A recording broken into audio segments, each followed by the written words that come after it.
Well, that went south fast.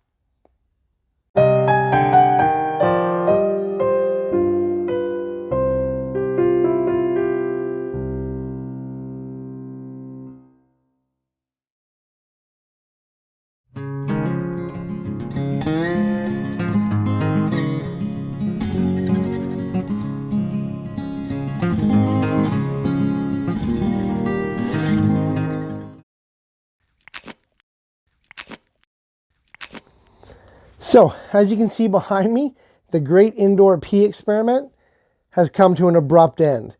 We'll get into the reasons why in a few minutes, but first, let's look at some of the positives. Right away, the peas germinated fast and they grew even faster. They grew at an exponential rate right up into the flowering stage, and because we got the pods, we now know that we don't need manual fertilizing or access to bees to produce pea pods indoors. I was originally concerned that I would get copious amounts of flowers with nothing to show for it, but that couldn't be further from the truth. Nearly all the flowers turned into huge green pea pods that were both impressive and delicious. On top of that, and the reason why I've left this wall of peas here to dry, is that the peas inside the pods themselves are viable.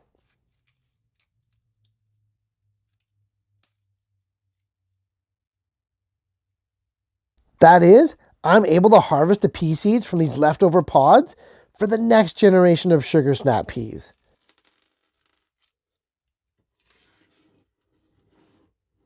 Unbelievably cool for an indoor crop. Now, how do we get to this point? Well, there's a couple of reasons. The first one was heat. Growing here in my south-facing garage with all of my light setups, the room heated up, and it heated up fast. With summer nearly here, the room warmed up and it stayed warm even at night. So the pea plants, they grew like crazy. And that leads into the second reason, water. Being indoors and being very warm, the pea leaves transpired like crazy, and I couldn't keep up with the amount of water that the plants needed. Also, the fact that the planter is inside, I couldn't soak it like I would if it was outdoors. Water would pour out the bottom if I added more than a cup at a time. What I should have done was mist the foliage daily to mitigate the water loss, allowing me to extend that crop length and increase my yield. Having said that, it's not like the crop was a total failure. We harvested tons of pea pods, and we've been eating them constantly for the last 3 weeks.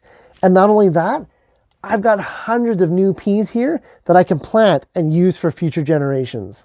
I have to say though, that the Mars TS600 is a phenomenal grow light for only 100 watts. At no point during the grow cycle did I feel that the pea plants were starved for light. And the 4-foot grow diameter suited the light perfectly. If you're interested in the light, please check out the link in my description. It's not an affiliate link, and I receive zero compensation if you make any purchases. So I'm gonna go ahead and dismantle this dried wall of peas. Hey, if there's a crop you'd like to see me grow next, throw it in the comments below. But what about that volunteer tomato plant from a couple weeks back? We cut it down and we stuck it in water, but did it live? Well, it most certainly did. Much like a tomato sucker, its roots just took off in water.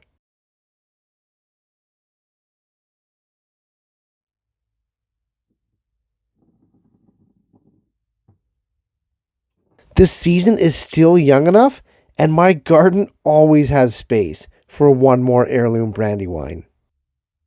So I'm gonna go ahead and plant it up. We'll baby it along and then find a nice premium location to plant it for the summer.